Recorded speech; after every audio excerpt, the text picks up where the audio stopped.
Energiasuojautuminen on oman energiakentän suojaamista rakkaudellisella energialla. Rakkaus on vahvin suojasi.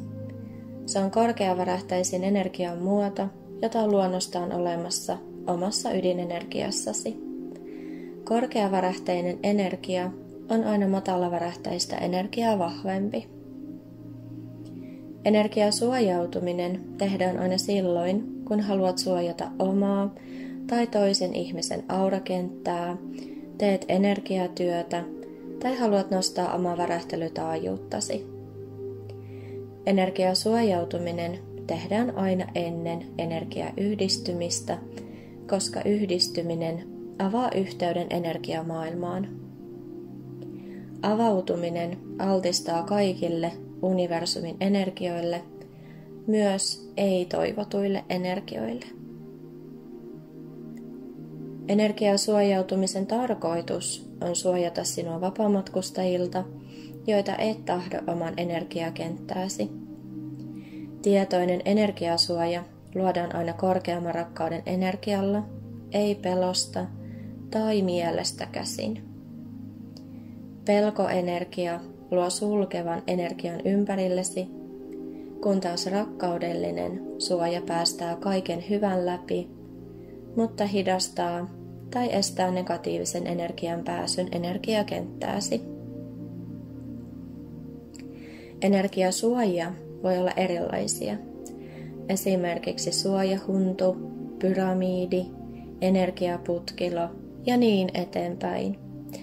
Suojan muodolla ei ole energiamaailmassa merkitystä, vaan sillä, miten rakkaudellisella energialla se on luotu.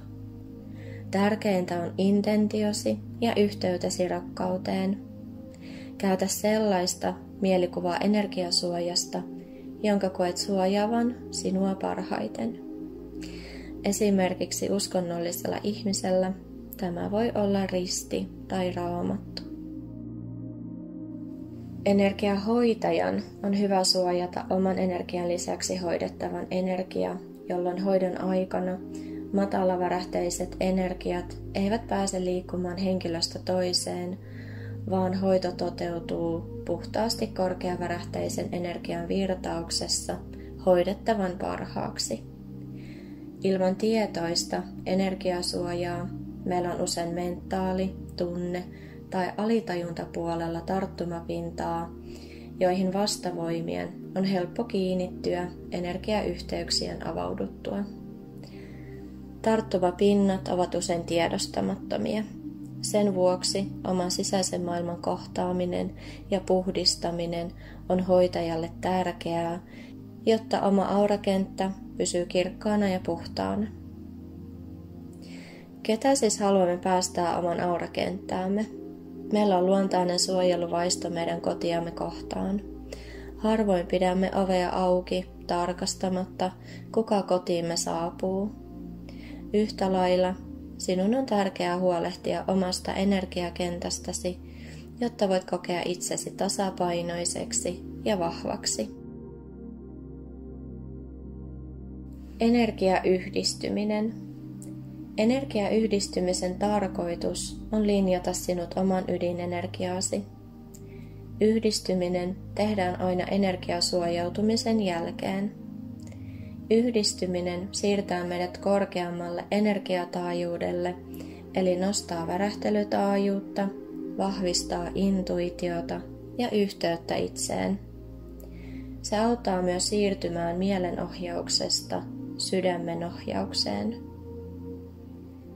Säännöllisen energiasuojautumisen ja yhdistymisen tekeminen nostaa värähtelyäsi, herkistää aistejasi ja avaa yhteyden korkeampaan minään.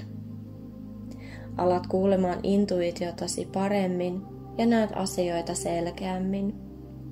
Olosi muuttuu kevyemmäksi ja rakkaudellisemmaksi. Sisäinen valosi vahvistuu. Sisäisen valon voimistuessa sisälle painetut tunteet ja prosessit voivat nousta tietoisuuteesi. Valo valaisee aina varjot. Se on siis myös hyvä tapa nostaa asioita omaan tietoisuuteen sekä edetä omassa henkisessä kasvussa kohti eheämpää minuutta.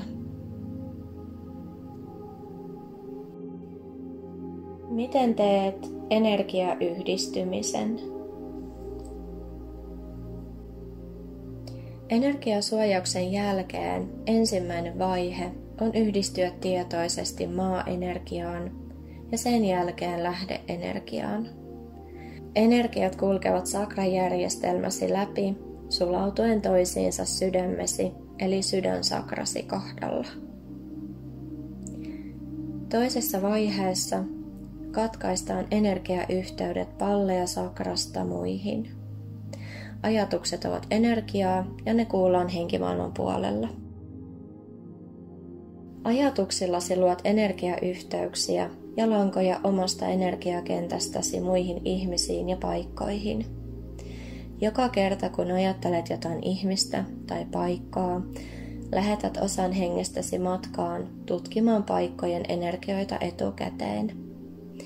Välille ne syntyy energialanka. Henki kulkee aina edellesi sinne, minne ajatuksillasi sitä kuljetat. Siitä syntyy niin sanotusti etiäinen. Jokin asia on saattanut tuntua alkuun hyvältä, mutta hetken päästä tuleekin päinvastainen tunne, mikä johtuu siitä, että henkesi on välittänyt energiatiedon kyseisestä paikasta tai ihmisestä. Energialangat kiinnittyvät pääasiassa palleasakraan, josta olet yhteydessä muihin ihmisiin tai paikkoihin, ellei niitä ajoittain katkaise. Toisiin ihmisiin yhdistyvät energialangat voivat katketa itsestään tai ne pitää katkaista tietoisesti. Energialankoja voi katkaista myös koko aurakehosta. Meidän jokaisen on hyvä ajoittain latautua omassa ydinenergiassa. Sen jälkeen meillä on taas voimavaroja olla yhteydessä muihin.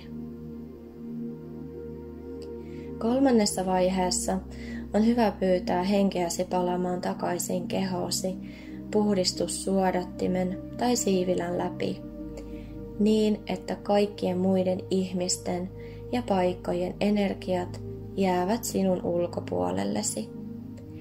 Jos emme ajoittain pyydä oma energiaamme palaamaan takaisin kehoon, voi energiakehomme hajaantua. Tämä tekee hajamielisen ja sekavan olotilan. Oman henkesi palautuessa takaisin kehoosi, tunnet olosi taas kokonaiseksi ja vahvaksi. Neljännessä vaiheessa yhdisty korkeampiin energiatasoihisi, eli sieluun, korkeampaan minään ja lähde-energiaan. Virrata rakkaudellista energiaa lähteestä kaikkiin sakroihisi ja kehosi.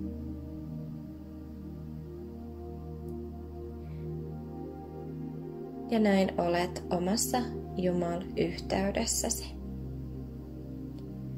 Energiasuojautumisen ja yhdistymisen voi tehdä päivittäin tai aina kun koet sitä tarvitsevasi. Jos haluat oppia tekemään energiasuojautumisen ja yhdistymisen, niin voit ostaa verkkokaupastani ohjatun meditaation.